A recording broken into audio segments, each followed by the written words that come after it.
Olá a todos, me chamo Lídia, faço parte do grupo 2 do gênero lírico, juntamente com a Ludmila, a Marcela, a Priscila, a Núbia e o Ramon. Após algumas reuniões, nós decidimos que eu iria ser a voz do grupo.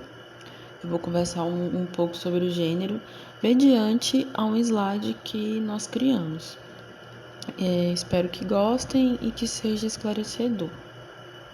Para começar, é importante falarmos sobre a origem do gênero. Então, o gênero lírico, ele originou-se na Grécia Antiga e as manifestações poéticas eram representadas oralmente. O canto era acompanhado pelo instrumento musical lira. E foi só no final da Idade Média que o gênero passou a ter manifestações na palavra escrita.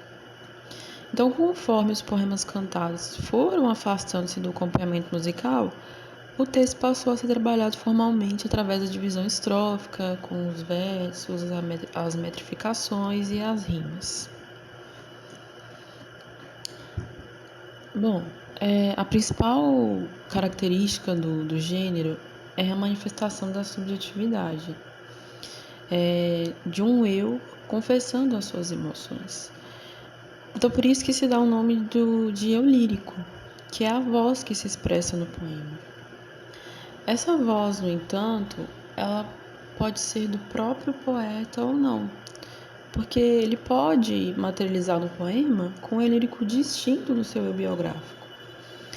Um exemplo disso é o poeta português Fernando Pessoa, que criou vários heterônimos, fazendo com que a sua obra expressasse várias vozes poéticas distintas da sua personalidade.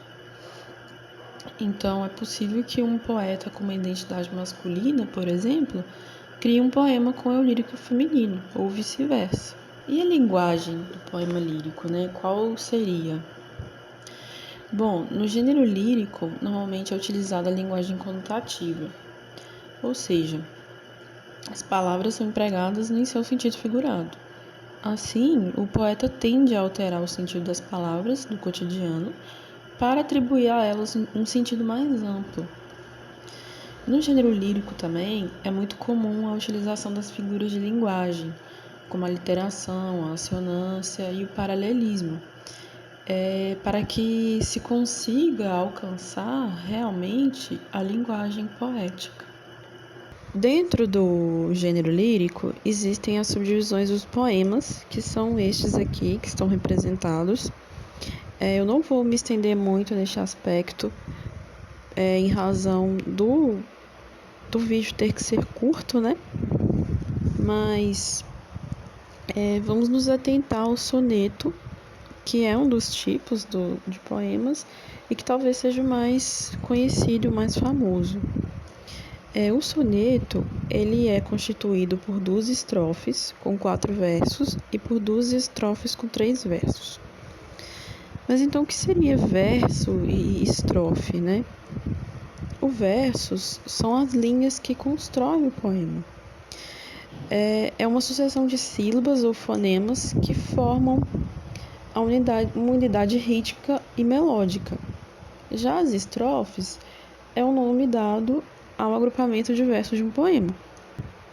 Nós trouxemos aqui um exemplo de soneto, que é o Soneto de Fidelidade, de Vinícius de Moraes, que foi um grande poeta brasileiro e que, infelizmente, não fez parte da minha época. De tudo, ao meu amor serei atento antes, e com tal zelo, e sempre e tanto, que mesmo em face do maior encanto dele se encante mais meu pensamento. Quero vivê-lo em cada vão momento, e em seu louvor hei de espalhar meu canto, e rir meu riso, e derramar meu pranto, ao seu pesar, ao seu contentamento. E assim, quando mais tarde me procure, quem sabe a morte, angústia de quem vive, quem sabe a solidão, fim de quem ama, eu possa me dizer do amor que tive, que não seja imortal, posto que é chama, mas que seja infinito enquanto dure. Falando sobre a estrutura do poema que acabamos de ouvir, um soneto de fidelidade, declamado pelo próprio Vinícius de Moraes, nós podemos perceber características próprias de um soneto, que são os 14 versos organizados em 2 quartetos e 2 tercetos. Mudando um pouco o conteúdo da nossa conversa, eu acredito que essa seja uma das grandes questões quando falamos de poesia, que é, as pessoas ainda leem poemas?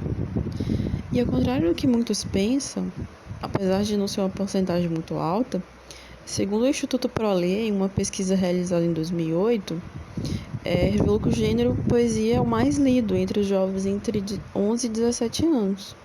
Então, apesar de 28% dos leitores preferirem ler poesias, podemos dizer que sim, que a poesia ainda é lida. Outra questão bastante curiosa é se a letra de alguma canção é um poema transformado. E apesar de os poemas lá na Grécia Antiga foram criados para serem cantados, acompanhados do instrumento lira, o lirismo não se fazia como se faz atualmente. Então, se antes os poemas eram escritos para serem cantados, hoje eles são feitos para serem declamados. É claro que há algumas exceções, mas a maioria não é. Mas afinal, por que falaríamos sobre poemas com alunos da educação básica? Porque ler poesia é uma atividade fundamental para o desenvolvimento. A poesia contribui para a formação do imaginário, do simbólico e da criatividade. Afinal, nos poemas, as palavras sempre dizem mais do que está escrito. Os poemas contribuem para o desenvolvimento da sensibilidade estética, construindo uma ponte entre o homem, o mundo real e o simbólico.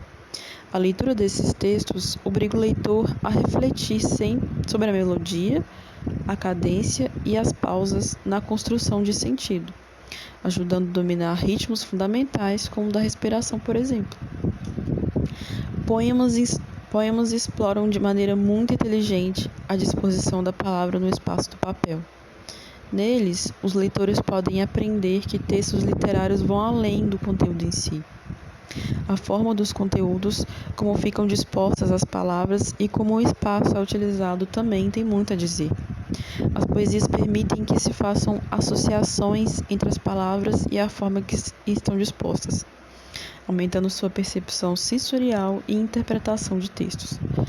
A leitura em voz alta de poemas desenvolve a atenção a aspectos da oralidade, entonação, acentuação e ritmo, que são fundamentais nas situações de uso da fala em público. Outra questão muito importante é se a leitura de poemas líricos ou não podem contribuir para o mundo contemporâneo. E a poesia, em sua estética provocante e intrigante, esnoba o tempo, mostra a sua transcendência divinal de se aprimorar e de afetar a sociedade. A exuberância transportada pelo poema traz ao leitor um encontro com o seu eu interior, cultivando uma construção de pensamento humanizado por meio da sensibilidade íntima do ser. Quando se reflete sobre a necessidade da poesia na sociedade, é oportuno ressaltar para que serve o poema? Já que a poesia é a voz do mundo, a interpretação de imagens e dores das mazelas sociohistóricas. A poesia está em tudo que vemos, em todos os lugares, mas compreendê-la é uma tarefa árdua e requer que seja praticada com bastante ênfase, ao ponto que se possa interpretá-la com clareza. Dessa forma, não se pode fugir do estudo desse gênero linguístico. Sendo assim, o quanto antes se obtiver contato com o estilo poético, mais fácil se torna a acepção e compreensão. Diante dessas afirmações, fica incontestável o desempenho literário do poema, que sempre se mantém presente e atualizado. Bom, esse foi o nosso trabalho. Espero que tenham gostado, que tenha sido esclarecedor e que tenham gostado do nosso slide e da nossa apresentação. Um abraço e até a próxima.